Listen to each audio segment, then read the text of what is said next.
lagi bersama kami di Sukri and the Gang. Hari ini kita kedatangan Bapak Sukri. Halo Pak Sukri, apa kabar? Ya, kabar baik Mbak Pipin. Apa kabar juga? Baik sekali. Wah, hari ini kita akan bicara nih Pak tentang privasi dan etika jurnalistik. Nah, mungkin yang pertama saya akan tanyakan, hal-hal apa sih Pak yang seharusnya itu wartawan-wartawan tuh tidak tanyakan tentang privasi-privasi, misalnya nih ke bupati atau ke narasumber yang nantinya akan ditampilkan di media. Oke. Kita bisa melakukan hal ya masalah menyembunyikan sesuatu narasumber yang sifatnya memang harus dilindungi gitu. Nah, ada narasumber yang harus dilindungi seperti kita pelecehan seksual. Pelecehan seksual itu tidak boleh kita sebutkan nama dan semacamnya, seperti kekerasan rumah tangga, kekerasan anak. Nah, ini harus kita dilindungi, jadi tidak boleh kita ungkap ke publik nama itu, karena kita seandainya contoh si fulan di pamannya disebutkan si fulan itu sekolah di SD sekian, masyarakat akan tahu, oh dia di SD itu, tahu kan? Nah di situ yang harus kita lindungi korban maupun pelaku. Tidak bisa nanti pelakunya si A, nah apalagi pelaku sama korban sama-sama di bawah umur. Nah, tugas kita media bagaimana memberitakan yang sifatnya yang tidak boleh melanggar perlindungan anak, undang-undang perlindungan anak, dan pelecehan seksual dan semacamnya. Kita tidak boleh.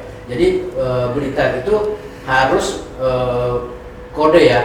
Kalau kita biasanya di kecamatan, karena pemeriksaan itu di tingkat kecamatan boleh itu dilakukan. Tapi juga jangan juga hati-hati wartawan. Makanya wartawan juga harus ramah anak, undang-undang ramah anak, undang-undang perlindungan anak, itu yang harus kita lakukan. Karena sekarang kan ada undang-undang ramah anak. Nah, di situ tugas seorang jurnalis untuk memberikan perlindungan tidak boleh disebar nama korban maupun pelaku yang hanya inisial AN, tinggal di jalan A. Ya, orang akan mudah mencarinya.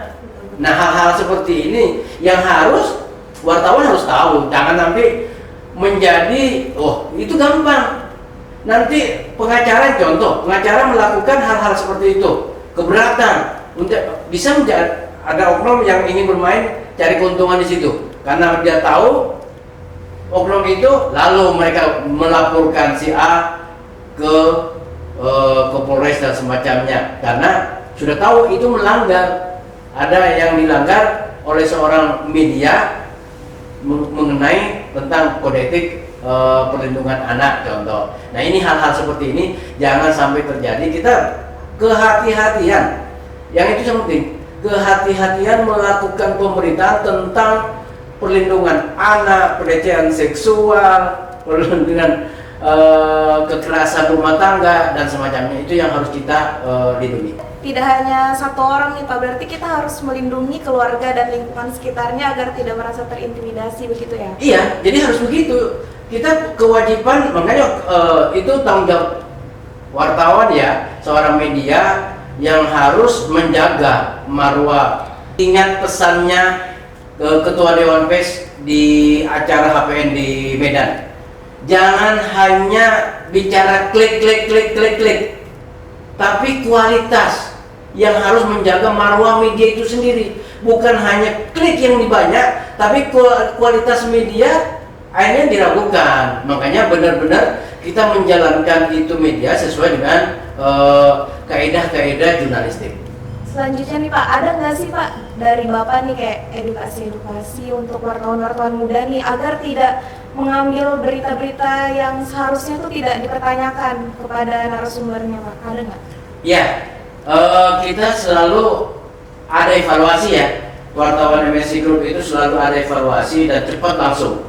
Karena itu kemungkinan yang mereka belum tahu. Itu kita wartawan muda kita tahu lah, artinya masih kita melakukan pembinaan sehingga mereka akan menjadi wartawan yang hebat nantinya. Nah, itu perlu kita bimbingan dan kita dampingi. Dan alhamdulillah saya kan selalu mendampingi wartawan muda MSI Group. Karena apa? Jangan sampai mereka terjebak dengan opini-opini atau berita-berita yang tidak sesuai dan melanggar undang-undang perlindungan anak gitu. Nah ini itu jadi masalah. Kalau enggak, itu tadi kita bisa ke ranah pidana, bisa ke undang-undang ITE. Andai kata kalau tidak sesuai, bisa aja semuanya. Mudah-mudahan ya MSI Group yang selalu kita melakukan pelatihan tiap bulan dan evaluasi tiap bulan, kita alhamdulillah selama ini aman-aman aja. Tapi berharapan ke depan wartawan-wartawan yang bergabung di MSI Group tetap konsisten dengan pemberitaan-pemberitaan yang memang sesuai dengan kode etik jurnalistik. Baik, wah podcast hari ini sangat menambah wawasan kita sebagai sarana kita untuk belajar. Mungkin itu aja dari podcast hari ini. Terima kasih Pak. Ya, makasih Mbak Pipin. Mudah-mudahan kita sukses bersama. Salam